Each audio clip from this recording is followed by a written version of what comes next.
नमस्ते दोस्तों, आज इस वीडियो में हम बात करेंगे एनटीपीसी ग्रीन एनर्जी के आईपीओ के बारे में। आईपीओ का डेट वगैरह आ चुका है, सबको पता चल गया रहेगा कि ये डेट को ओपन होगा, ये डेट को बंद होगा, ये डेट को पैसा रिटर्न मिल जाएगा। ठीक है, ये सारी बातें आपने जान लिया होगा और यूट्यूब पे भी आपने देखा रहेगा, सब यही बताते रहेंगे कि ये डेट को पैसा रिटर्न आ जाएगा, ये आ जाएगा। मैं इस वीडियो में ये सारी बातें नहीं करूँगा। मैं इस वीडियो में ये बातें करूँगा कि जो एनटीपीसी ग्रीन एनर्जी का जो आईपीओ आ रहा है, इनकी अभी कैपेसिटी कितनी है और आगे का फ्यूचर आउटलुक क्या निकल के आता है, यानी कि फ्यूचर में इनकी कैपेसिटी कितनी होने वाली है। क्योंकि इनके जो सीएफओ है, जो मतलब जो ये कंपनी को चला रहे, उनके मुताबिक ये कंपनी की कैपेसिटी आने वाले समय में कितनी बढ़ने वाली है, मैं इसके ऊपर बात करूंगा। क्योंकि कल को किसी को आईपीओ लग गया या किसी को कल को ये कंपनी भी लेना हो, तो उनको इतना तो पता हो कि इसकी अभी इतनी कैपेसिटी है और फ्यूचर में इनका इतना प्लान है करने का। ठीक है, और काफ़ी डिमांडिंग मतलब सेक्टर है ये, काफ़ी डिमांडिंग एरिया है, तो ये बहुत जानना जरूरी है कैपेसिटी के बारे में इनकी। ठीक है, नहीं तो बस आप प्राइस बैंड जान के ही ले लोगे और जीएमपी जान के ले लोगे तो मतलब नहीं है। और यूट्यूब पे और सोशल मीडिया पे बस एक ही चीज़ आपको बताएंगे कि ये तारीख को खुलेगा, ये तारीख को बंद होगा, ये तारीख को पैसा रिटर्न आएगा। मतलब ये बताने वाली बात नहीं है। मतलब अगर आप आईपीओ में पैसा लगाओगे और आईपीओ अगर आपको नहीं लगा तो पैसा तो रिटर्न मिलना ही है, वो बताने वाली क्या बात है। और लोगों के पास खुद मोबाइल है, वो देख लिए रहेंगे, तो मतलब ये सारी बताने वाली बात नहीं है, इसके ऊपर हम नहीं बात करेंगे। फिर शेयर होल्डर कोटा के ऊपर थोड़ा देख लेंगे हम। देखो, अभी इनकी कैपेसिटी है 3000 मेगावाट की। ठीक है, सोलार कैपेसिटी इनकी कितनी है अभी, 3000 मेगावाट की। और एनटीपीसी वाले लोगों का कहना है कि अगले साल तक हम अपनी कैपेसिटी 5000 मेगावाट तक लेके जाएंगे। ध्यान से सुनना मेरी बात। अभी इनकी कैपेसिटी है 3000 मेगावाट और बोल रहे कि हम अगले साल तक अपनी कैपेसिटी 5000 मेगावाट तक लेके चले जाएंगे। और इस कैपेसिटी को जब हम बढ़ाएंगे तो बीच में जो भी फाइनेंशियल प्रॉब्लम और जो लैंड को लेके जो भी दिक्कतें हैं ना, वो कुछ भी नहीं रहेगी। क्यों नहीं रहेगी? क्योंकि ये पहले से ही मैटर क्लियर कर दिए। मतलब इनको अपनी कैपेसिटी बढ़ाने में कुछ दिक्कत नहीं है। मतलब जो जमीन लैंड्स वगैरह है ना, 6000 जो अपना ये 5000 मेगावाट तक कैपेसिटी करेंगे, यहाँ तक ये लैंड्स वगैरह सब कुछ है इनके पास। ठीक है, पैसे वगैरह सब फाइनेंस, कम इंटरेस्ट वगैरह पे इन्होंने सब फाइनेंस वगैरह सब एग्रीमेंट हो चुका है। मतलब ये सारी डील करके रख दिया इन्होंने, टेंशन नहीं है। और ऑलरेडी एनटीपीसी के अंदर ये कंपनी आती है। एनटीपीसी ऑलरेडी काफ़ी बड़ी कंपनी है और सरकारी कंपनी है, तो मुझे नहीं लगता है कि इनको मतलब पैसे उठाने में सस्ते में कम इंटरेस्ट पे पैसे उठाने में कोई दिक्कत नहीं होगा। और ऑलरेडी इन्होंने कमेंट्री भी कर दिया है कि हमको पैसे उठाने में और लैंड वगैरह में कुछ भी दिक्कत नहीं है। तो अगले साल तक हम अपनी जो 5000 की मेगावाट की कैपेसिटी है वो पूरा कर लेंगे। ठीक है, तो ये अच्छी बात है क्योंकि अभी 3000 मेगावाट की कैपेसिटी पे अगले साल ये 5000 मेगावाट की कैपेसिटी पे पहुंच जाएंगे बिना कुछ प्रॉब्लम के वजह से। नहीं तो सपोज कोई दूसरी कंपनी रहती, उनको फिर दिक्कत होता, लैंड लो, फिर कम इंटरेस्ट पे पैसा मिले नहीं मिले। इनको ऐसा कुछ भी नहीं है। एक तो सरकारी है, आप समझ सकते हो कि ऑलरेडी ये पावर में है। ठीक है, और इनका दूसरा टारगेट है कि 19000 मेगावाट तक इनको अपनी कैपेसिटी लेके जाना है। कब तक? 2027 तक। ये भी सारे अंडर कंस्ट्रक्शन चल रहे काम। मतलब 2027 तक जो इनका टारगेट है 19000 मेगावाट का, आगे बढ़ के मैं थोड़ा बता रहा हूँ, तो ये इनका एक टारगेट है। और इनका बोलना है कि ये सारे अंडर कंस्ट्रक्शन चल रहे। ठीक है, बाद में इन्होंने एक बड़ा टारगेट भी दिया है 2030 तक। बोल रहे कि हम अपनी कैपेसिटी 60000 मेगावाट तक लेके जाएंगे। मैं इस टारगेट को तो नहीं लेता हूँ, मैं 2027 तक पकड़ता हूँ। ठीक है, 2027 तक ही कंप्लीट कर सकते, क्योंकि इतना लॉन्ग नहीं पकड़ना अपने को। 5 साल 6 साल बहुत होता है। क्योंकि देखो, एक टारगेट देना और उसको अचीव करना, कंप्लीट करना, दोनों में बहुत फ़र्क रहता है। पर हाँ, जो इनके जो सीपीओ है और जो इनके जो अभी चला रहे कंपनी को, उनका मैंने इंटरव्यू देखा, उस बेस पे मैं बता रहा हूँ। तो उनका बोलना है कि 2027 तक तो हमारा मैटर क्लियर है। मतलब कम इंटरेस्ट पे पैसे लेना, लैंड वगैरह की कुछ दिक्कत नहीं है। तो 2027 तक ठीक है, मैं मानता हूँ कि 19000 मेगावाट तक ये अपनी कैपेसिटी लेके जा सकते। ठीक है, बाकी इन्होंने एक बड़ा टारगेट भी दिया है कि 2030-32 तक हम 60000 मेगावाट तक लेके जाएंगे। भाई लेके जा भी सकते, कुछ भरोसा नहीं है, क्योंकि डिमांडिंग सेक्टर है। तो हम इसको नेगेटिव पॉइंट मतलब इसको हम इनकार नहीं कर सकते।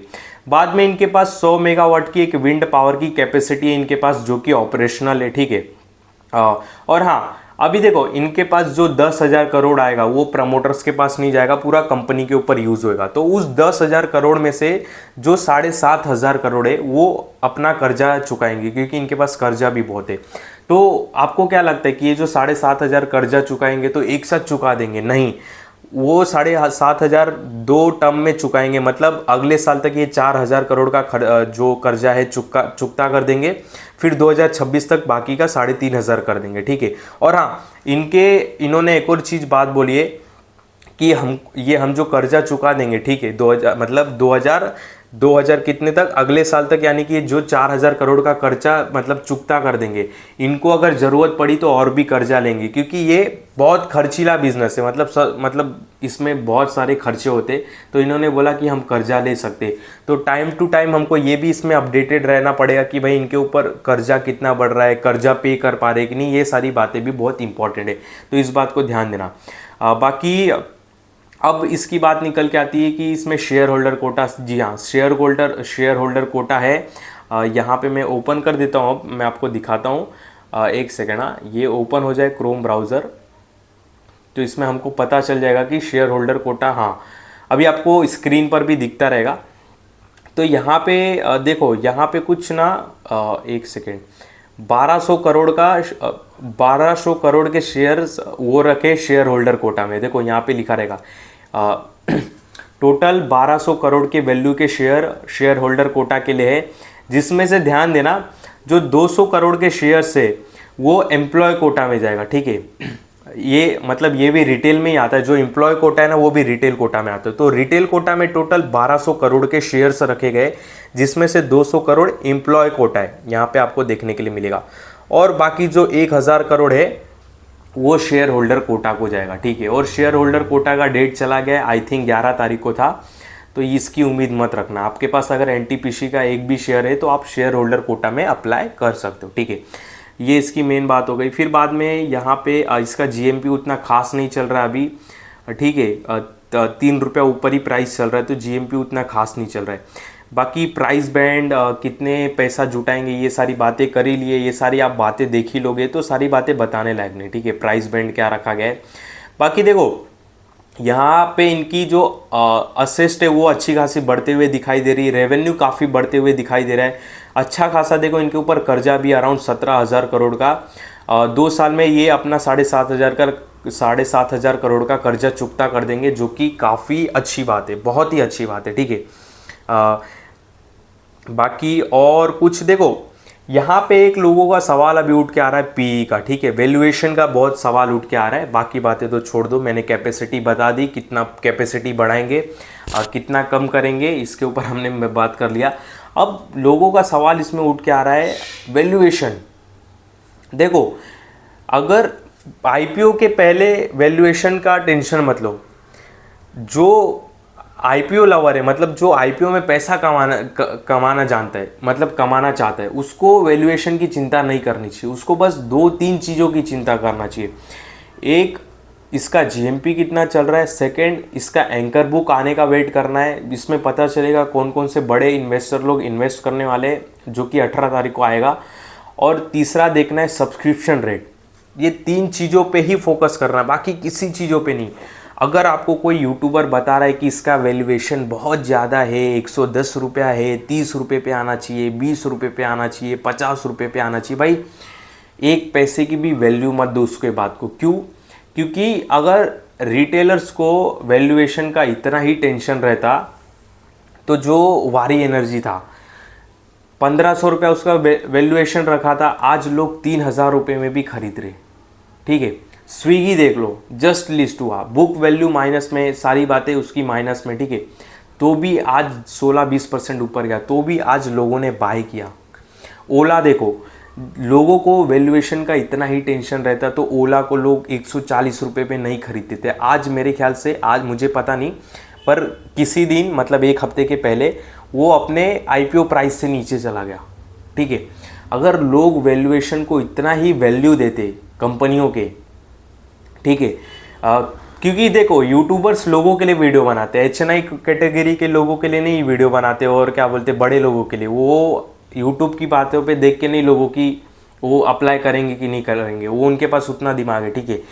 यूट्यूबर्स और जो सोशल मीडिया पे बताते हैं वैल्यूएशन को लेके टेंशन लेते हैं, वो आपको बताने के लिए ना, रिटेलर्स लोग को।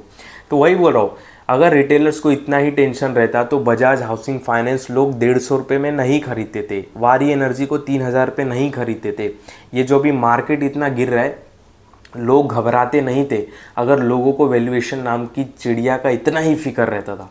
तो वैल्यूएशन छोड़ दो भाई, वैल्यूएशन जो भी है, आईपीओ आने के बाद, मार्केट में लिस्ट होने के बाद जो भी उसकी वैल्यू निकलती है वो वहाँ पे आके खड़ा हो जाएगा। पेटीएम को देख लो, नाइका को देख लो, उसके बाद बजाज हाउसिंग फाइनेंस भी देख लो गिर रहा है, ओला को देख लो, आने वाले टाइम में स्विगी को भी देख लेना, फिर आने वाले टाइम में वारी को भी देख लेना।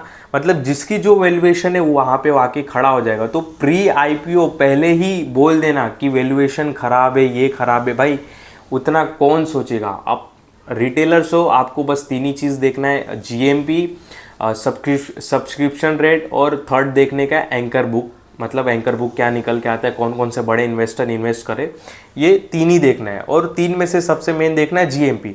जीएमपी अच्छा है, अप्लाई करेंगे। जीएमपी अच्छा नहीं रहेगा, लिसनिंग गेन नहीं दिखाई देता, नहीं करेंगे अप्लाई। जब लिस्ट होगा तो उसकी जो वैल्यू निकल के आएगी उस हिसाब से हम उसके ऊपर देखेंगे। तो इतना हाई पी और लो पी नहीं देखो।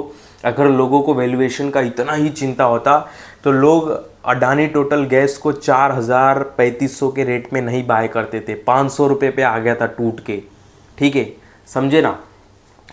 तो वैल्यूएशन वगैरह मत देखो, बस दो ही तीन चीज़ फॉलो करो, जीएमपी वगैरह, एंकर बुक क्या निकल के आता है, सब्सक्रिप्शन रेट क्या है। बाकी कुछ इस आईपीओ में ज़्यादा सोचने लायक नहीं है। बाकी ये अच्छी बात है इनकी, एक बहुत पॉजिटिव, बहुत अच्छी बात है कि ये एक तो सरकारी कंपनी है, सरकार के अंडर आती है, ठीक है। तो इनको ये अच्छा है कि जब ये अपना कैपेक्स करेंगे, मतलब जब अपना ये कैपेसिटी बढ़ाएंगे, तो इनको लैंड और कम इंटरेस्ट पे पैसे मतलब बहुत आसानी से मिल जाएंगे। तो इनको अपनी कैपेसिटी बढ़ाने में कोई इशू नहीं होगा। और एनटीपीसी सबसे बड़ा मतलब पावर जनरेशन वाली कंपनी है, मतलब समझ सकते हो कि भारत का 1/3 बिजली यही प्रोवाइड कराता है। तो इसके ऊपर बहुत बड़ी शक्ति है। तो ये इनको ठीक है, मतलब एक छावनी मिली हुई है, ये बात ध्यान दो, ठीक है। तो अभी अपने को केवल जीएमपी पे फोकस करना है। आईपीओ के बाद कंपनी जब लिस्ट होगी तब हम वैल्यूएशन पे आएंगे। तब हमको क्या वैल्यूएशन की टेंशन करना, जो उसका वैल्यूएशन रहेगा वो खुद ही आके वहाँ पे ट्रेड करने लगेगा, ठीक है। तो उस टाइम पे हम चर्चा करेंगे जब लिस्ट होगा तब। तो एंकर बुक आएगा तो भी मैं आपको अपडेट कर दूंगा इसको लेके। बाकी कुछ अच्छे और बुरे न्यूज़ निकल के आते इसके लिए, वो भी मैं आपको अपडेट कर दूंगा।